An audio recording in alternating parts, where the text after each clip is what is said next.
Hello বন্ধুরা, তোমাদের মাঝে নিয়ে চলে আসলাম আরেকটি ব্লগ ভিডিও। তোমরা বলবে কি ধরনের ভিডিও বানাই। আসলে ভিডিও বানাতে বলতে আমি নিজে যে ধরনের কাজগুলো করে থাকি সেইগুলোই তোমাদের সামনে ভিডিও আকারে তুলে ধরি। আর যেহেতু বর্তমানে এখন মহরম মাস, আর মহরম মাসে আমরা যে কারবেলা করে থাকি চাল্লিশি কারবেলা, সেই কারবেলার একটি মুহূর্ত আমার ক্যামেরায় তোমাদের জন্য বন্দি করেছি। যেহেতু আমি এই খেলার ভিতরে রয়েছি তাই ক্যামেরাটা খুব একটা নড়চড় হবে এমনটা তোমরা দেখতে পেতে পারো। তো প্রথমে আমরা যে খেলাটি খেলে নিচ্ছি এটার নাম হচ্ছে গোলক ধাঁধা। আসলে এই খেলাটি 24 জনা হলে সব থেকে বেশি সুন্দর লাগে। যেহেতু আমাদের টিমে 16 জনা ছিল সেহেতু খেলাটা কিছুটা সহজ মনে হচ্ছিল, কিন্তু 24 জনা হলে এই খেলাটা অনেক বেশি কঠিন। প্রত্যেকটা প্লেয়ার তাদের নিজ নিজ অবস্থানে আবার ফিরে আসবে যেখানে তারা দাঁড়িয়ে খেলাটা শুরু করেছিল। এখন আমরা আরেকটি খেলায় চলে এসেছি। এই খেলাটির নাম হচ্ছে চার বাড়ি। আসলে এই খেলাটি গোলে খেলানো হবে এবং এই খেলাটি খুবই দ্রুত খেলানো হয়। আমি খেলার মাঝে বেশি কথা বলবো না, তোমরা খেলাটা বেশি উপভোগ করবে এবং আমি একটা করে শুধু খেলার নামগুলো বলে দিয়ে যাব। আর এই খেলাটি আমরা খেলতে গিয়েছিলাম পলাশিতে, যেখানে টুর্নামেন্ট ছাড়া হয়েছিল খেলার, কিন্তু টুর্নামেন্ট শেষে একটা বিপত্তি ঘটে।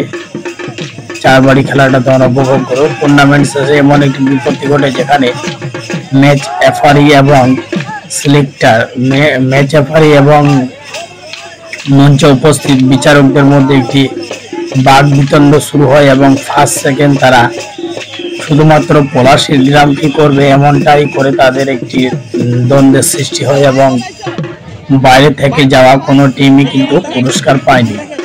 অতএব আমাদের নামটি ঝগড়ার পরে বা তাদের ঝঞ্ঝার পরে আমাদের নামটি তারা প্রথম স্থানে রাখলেও আমরা কিন্তু সেই ট্রফি আর গ্রহণ করিনি, আমরা সিজা ওখান থেকে চলেছি। এখন তোমাদের সামনে একটি নাচ পরিবেশন করা হচ্ছে। আসলে এটি হচ্ছে খেলার একটি দৃশ্য যা প্রতিটি খেলার শেষে একটা করে দেখানো হয়, তবে এইগুলো আমি কম দেখাবো, তোমাদেরকে চেষ্টা করবো আরো কিছু খেলা দেখিয়ে নেওয়ার।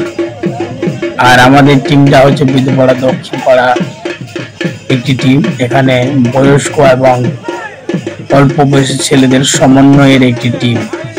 টিমটি যথেষ্ট সুন্দর।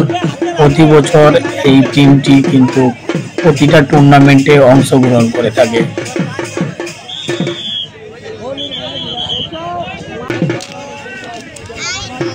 যেহেতু রাত হয়ে গিয়েছিল এবং ক্যামেরাটি খুব একটি ভালো দেখাচ্ছিল না, এই জন্য তোমাদের খেলা দেখতে একটু অসুবিধা হচ্ছিল, কিন্তু তার মধ্যে আবার 2-3 খেলা রেফারি থাকার কারণে আরো বেশি খেলাটা আমাদের দেখতে উপভোগ করতে একটু বেশি অসুবিধা হয়েছিল।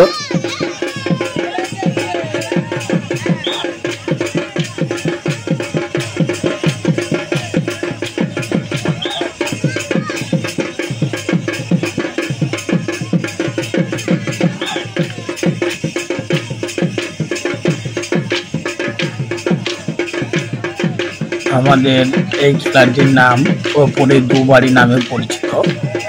প্রতিটা প্লেয়ারের সামনাসামনি খেলা হওয়ার শেষে ওপরে 2জন প্লেয়ারের সাথে লাঠি মার হবে, এরপরে আবার খেলাটা শুরু হবে। এটার নাম হচ্ছে ওপরে 2 বাড়ি। তোমরা প্রতিটি খেলার সম্বন্ধে কিন্তু আমার সাথে জেনে নিতে পারো। আমি দীর্ঘ 3 বছর যাবত এই খেলা কিন্তু করতেছি। এই যে খেলা এটার নাম হচ্ছে চড়া বাড়ি,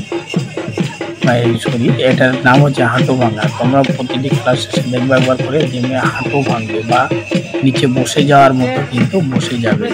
তখন আমরা আরেকটি খেলায় চলেছি। যেহেতু খেলার টাইম খুবই সীমিত এবং অন্যরা দল ছিল, তাই আমাদের খুবই ছোট ছোট করে খেলাটায় ছাড়তে হচ্ছিল। এটার নাম হচ্ছে ছড়ি খেলা। আর প্রতিটি খেলাই কিন্তু খুবই উপভোগ্য এবং খুবই সুন্দর।